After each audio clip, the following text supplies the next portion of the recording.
Ok, bonjour Kinshasa.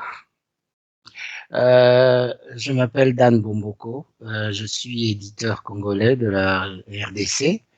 Et ceux qui connaissent les éditions Elon Jacques doivent connaître également la librairie de la Halle qui se trouvait à l'Institut français. Je crois que parmi les participants, il y en a qui ont pu visiter la librairie au sein de l'Institut français. Donc, je dirige les éditions Elonja depuis 2004 et nous avons édité pas mal d'ouvrages, spécialement des livres pour la jeunesse, notamment des bandes dessinées. Et les plus célèbres, je crois, c'est la collection Elika le petit orphelin, un monde hostile, qui a connu beaucoup de succès et qui est d'ailleurs sur la plateforme YouScribe. Et nous avons aussi lancé pas mal de livres illustrés pour les jeunes, les plus jeunes.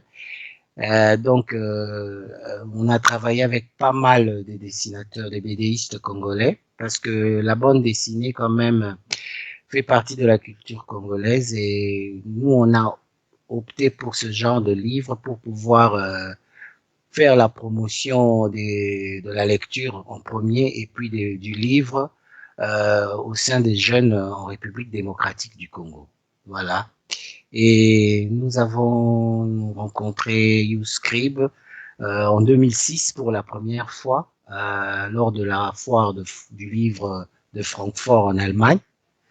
Mais c'était juste des contacts. Mais c'est en 2017, lors de la foire, toujours de Francfort, qu'on a pu vraiment discuter et mettre en place ce partenariat que nous avons établi jusqu'à ce jour et que je trouve très intéressant parce qu'il faut reconnaître quand même qu'en tant qu'éditeur africain, nous sommes un peu limités.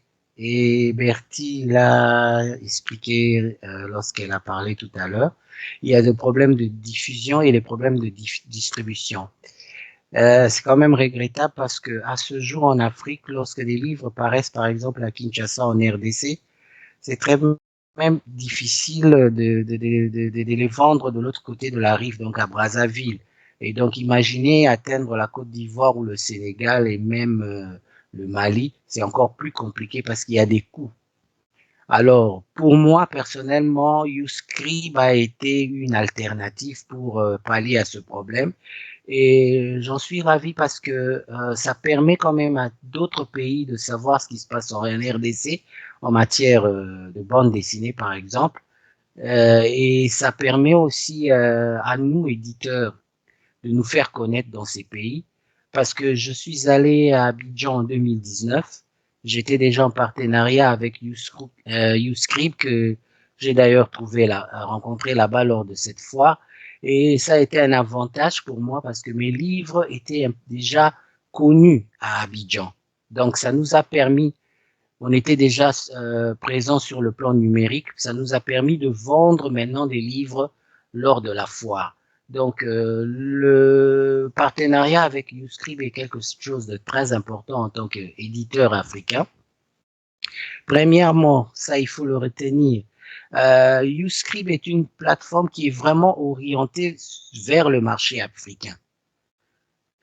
Et c'est différent des grandes plateformes connues comme Amazon et autres qui vendent également des livres, mais avec YouScribe, on est vraiment dans le marché africain et c'est vraiment adapté dans le contexte africain parce que tout le monde n'utilise pas des laptops, tout le monde est sur les réseaux mobiles et c'est plus facile dans ce sens et c'est vraiment adapté à nos réalités. Et nous, en tant qu'éditeurs, c'est plus simple pour nous de pouvoir percer dans ce marché, de faire connaître nos publications. Parce que si nous prenons le cas des voix classiques, ce qui demande la diffusion, la distribution, il y a des coûts très importants qui doivent être engagés et souvent on n'a pas toujours le contrôle des livres qu'on peut expédier à travers d'autres pays malgré le partenariat que vous pouvez mettre en place avec d'autres éditeurs. Mais avec YouScribe, vous avez cette facilité de pouvoir savoir comment est-ce que ça évolue, comment est-ce que vos livres euh, sont acceptés par le lectorat. Donc, c'est quand même quelque chose de très intéressant parce que lorsque j'ai rencontré YouScribe à Francfort, j'avais aussi rencontré un autre diffuseur qui utilise pas des plateformes, mais qui lui est sur des liseuses électroniques et qui essayait d'entrer sur le marché africain. Alors, j'ai également sauté sur cette opportunité et je crois qu'aujourd'hui, avec les deux partenaires que j'ai en Afrique, je suis totalement satisfait parce que sur YouScribe, c'est la lecture seulement.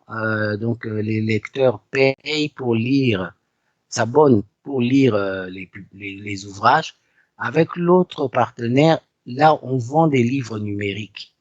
Et cela nous apporte un plus parce que à part la vente classique que nous faisons sur terrain, on a aussi d'autres revenus qui nous arrivent par la voie numérique. Et on n'a pas été tenté d'aller vers des plus grandes plateformes parce que faut reconnaître une chose, je ne maîtrisais pas très bien les contrats avec Amazon, ça m'intéressait pas. Mais avec Uscript, par exemple, c'était vraiment adapté pour moi et j'ai trouvé que c'était très bien. D'abord, ils sont sur un marché qui est francophone. Nos publications sont en français. Deuxièmement, c'est mon continent, c'est l'Afrique. Et ce qui est intéressant, c'est que depuis quelque temps, ils sont aussi dans mon pays. Donc, à part le fait que nous vendons les livres de façon classique, on est aussi présent en RDC maintenant à travers une plateforme numérique telle que Uscribe. Donc voilà un peu ce que je peux dire par rapport à ce partenariat. Et alors peut-être avant de donner la parole à la salle, si jamais vous avez des questions, parce que là vous vous adressez quand même du coup à plusieurs jeunes auteurs potentiels, Mm. comment est-ce que vous décidez de travailler avec des auteurs? Comment est-ce qu'ils vous contactent? Comment vous les rencontrez? Comment ils se présentent? Comment ça fonctionne ce premier contact? Ben, nous avons une page sur Facebook, la page des éditions Elonja. Beaucoup nous écrivent par cette page et certaines nous appellent également pour pouvoir proposer des projets. Nous sommes plus focalisés sur la BD et les livres jeunesse, mais cela n'empêche pas que nous pouvons aussi élargir à l'avenir notre lectorat pour atteindre un public plus large. Mais moi, personnellement, depuis toujours, j'ai toujours encouragé les jeunes à écrire parce que c'est très important. Et beaucoup de jeunes en RDC ont énormément de talent, mais c'est souvent la peur des critiques, du regard des autres. Le premier intervenant l'a d'ailleurs dit, on se pose beaucoup de questions, on a peur, on hésite, mais je crois qu'il faut aller au-delà, prendre le courage d'écrire, de faire lire ce qu'on écrit aux autres et après de voir la réaction et surtout d'aller vers les éditeurs parce que très souvent, beaucoup des projets que j'ai eu à éditer ne sont pas venus de moi personnellement parce que je suis également auteur. D'autres projets sont venus des jeunes BDistes, donc des dessinateurs, qui sont venus avec des projets, mais qui ils n'arrivaient pas à développer. Nous avons pu développer cela ensemble et cela a donné des bandes dessinées qui ont connu pas mal de succès. Donc j'encourage les jeunes à écrire. Il ne faut pas penser que pour écrire, il faut être spécialisé dans un domaine précis. Vous pouvez écrire sur pas mal d'expériences. Bertie vient de le dire tout à l'heure, les livres qui marchent le plus, ce ne sont pas des romans classiques. Les romans ivoiriens des éditions Vallès, que je connais très bien, sont des romans qui parlent, c'est un peu des romans qui parlent de romance et tout ça, donc qui intéressent un public euh, jeune, souvent féminin. Et vous avez parlé également des livres sur le développement personnel. Beaucoup de jeunes peuvent partager leur expérience, écrire sur ce qu'ils ont eux-mêmes vécu par rapport à leurs études, par rapport à leurs difficultés d'affronter la vie, par rapport à leurs difficultés pour trouver le travail. Ils peuvent écrire, parler parce que je crois que lorsqu'on écrit, on s'adresse à des gens qui sont comme vous, des gens qui ont les mêmes visions que vous et qui attendent quelque chose. Et souvent, c'est en hésitant qu'on n'arrive pas à partager ce qu'il faut. Mais je crois que avec l'expérience que j'ai d'éditeur et de libraire, j'ai vu pas mal de livres écrits par des jeunes. Je peux citer le cas d'une jeune dame qui s'appelle Andrea Molotto. Je ne sais pas les participants dans la salle s'ils ils connaissent cette jeune demoiselle. Elle a écrit un livre sur son expérience personnelle à elle et ce livre a été un best-seller dans ma librairie. Donc cela veut dire qu'elle s'est adressée à un public qui a compris ce qu'elle voulait leur dire. Donc n'hésitez pas à écrire par rapport à vos expériences personnelles, par rapport à ce que vous avez vécu, par rapport à ce qui s'est passé à côté de vous. Nous avons tous en Afrique des expériences assez particulières. Il y a des gens qui ont connu la vie des parents polygames, par exemple. Vous pouvez raconter cela. Il y a des gens qui ont été orphelins à très bas âge, qui peuvent partager ce qu'ils ont vécu. Il y a des gens qui ont été très malades pendant des années, qui peuvent partager, ou il y a des gens qui ont vécu l'expérience de la foi avec Dieu. Ce sont des livres, des sujets, par exemple, pareils, qui peuvent faire des très bons livres, qui peuvent être des best-sellers aussi. Donc, moi, j'encourage les gens à écrire. Et sachez une chose, dans le domaine littéraire, dans le domaine du livre, tout s'adapte. Il y a des histoires qui peuvent bien être adaptées en bande dessinée. On peut en faire un roman graphique, par exemple. Et il y a des livres qui peuvent très bien être écrits comme des nouvelles ou être des biographies ou des livres qui peuvent être carrément des nouvelles. Donc, il y a différents types de livres qu'on peut faire à partir des idées que vous pouvez avoir. Et même, il y en a qui peuvent s'ignorer. Il y en a aussi qui ont du talent pour écrire des livres adaptés aux tout petits. Parce que la lecture commence dès le bas âge. Et nous avons besoin de cela.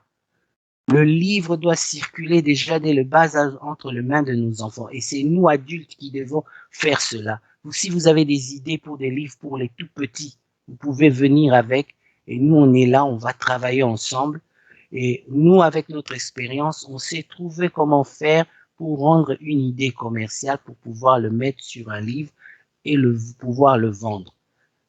Donc voilà un peu, moi je vous encourage de le faire. Et aujourd'hui, il faut dire que des partenaires comme YouScribe, c'est vraiment quelque chose de très important pour nous, éditeurs africains, parce que aujourd'hui, nos livres, malgré les difficultés de distribution et de diffusion, nos livres se retrouvent un peu partout à travers leur plateforme. Donc, si vous êtes édité par des éditeurs qui sont déjà sur ces plateformes, c'est déjà quelque chose de bien.